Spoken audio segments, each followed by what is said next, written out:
इस संसार के जीवन मृत्यु चक्र में सदा सर्वदा वही विद्यमान है जो है जगत के नाथ प्रभु श्री जगन्नाथ।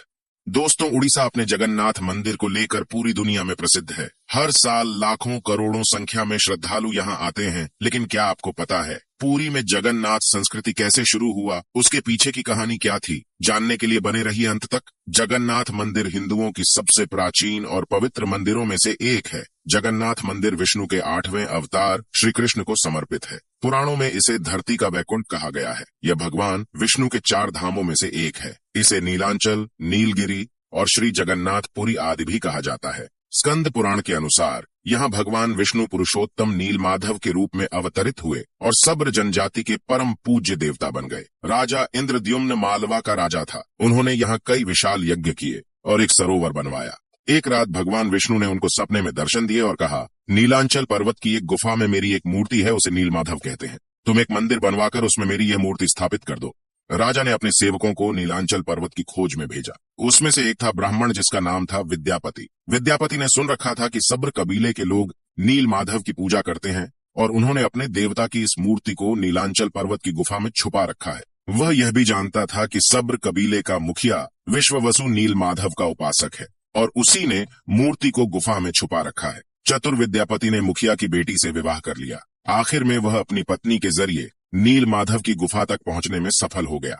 उसने मूर्ति चुरा ली और राजा को लाकर दे दी। विश्ववसु अपने आराध्य देव की मूर्ति चोरी होने से बहुत दुखी हुआ। अपने भक्त के दुख से भगवान भी दुखी हो गए, इसलिए भगवान गुफा में लौट गए। लेकिन साथ ही राजा इंद्रद्युम्न से वादा किया कि वो एक दिन उनके पास जरूर लौटेंगे, बशर्ते कि वो एक दिन उनके लिए विशाल मंदिर बनवा दे। राजा ने मंदिर बनवा दिया और भगवान विष्णु से मंदिर में विराजमान होने के लिए कहा। भगवान ने कहा कि तुम मेरी मूर्ति बनाने के लिए समुद्र में तैर रहा पेड़ का बड़ा टुकड़ा उठाकर लाओ, जो द्वारिका से समुद्र में तैरकर पुरी आ रहा है। राजा के सेवकों ने उस पेड़ के टुकड़े को तो ढूंढ लिया, लेकिन सब लोग मिलकर भी उस पेड़ को नहीं उठा पाए। तब राजा को समझ आ गया कि नीलमाधव के अनन्य भक्त सब्र कबीले के मुखिया विश्ववसु की सहायता लेना पड़ेगी।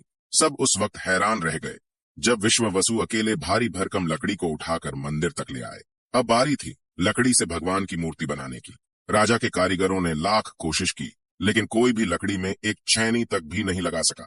तब तीनों लोक के कुशल कारीगर भगवान विश्वकर्मा एक बूढ़े व्यक्ति का रूप धारण कर आए। उन्होंने राजा को कहा कि वे नीलमाधव की मूर्ति बना सकते हैं, लेकिन साथ ही उन्होंने अपनी शर्त भी रखी कि वह 21 दिन में मूर्ति बनाएंगे और अकेले में बनाएंगे। कोई उनको बनाते हुए नहीं देख सकता। उनकी शर्त मान ली गई। अंदर से सिर्फ आरी, छेनी, हथौड़ी की आवाजें आती रहीं। राजा इंद्रद्युम्न की रानी गुंडिचा अपने आप को रोक नहीं पाई।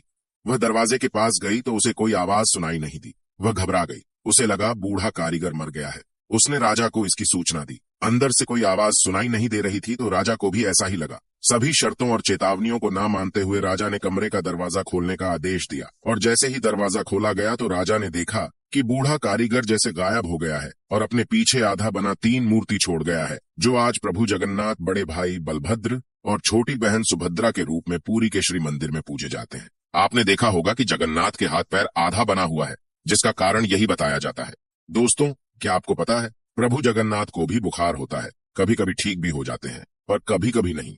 उनका पुनर्जन्म होता है जो हर 12 साल में एक बार होता है। उन दिनों पुरी में अंधकार कर दिया जाता है और कुछ वरिष्ठ पंडितों द्वारा आंखों में पट्टी और हाथों में लाल कपड़ा बांधकर पुरानी मूर्ति से कुछ रहस्यमय चीज को निकालकर नई मूर्ति में लगा देते हैं, जिसे ब्रह्मा पदार्थ कहा जाता है। यही कारण है कि प्रभु श्री जगन्नाथ दुनिया के एकमात्र जीवित ठाकुर है। कहा जाता है कि जब श्री कृष्ण का अंतिम संस्कार किया गया तब आग में सब कुछ जल गया, लेकिन उनका दिल नहीं जला। तब पांडवों ने उसे समुद्र में विसर्जित कर दिया, जो तैरते तैरते उड़ीसा के समुद्र तट पर पहुंचे, जो राजा इंद्रद्युम्न को मिला, जिससे वह मूर्ति निर्माण कर पाए थे।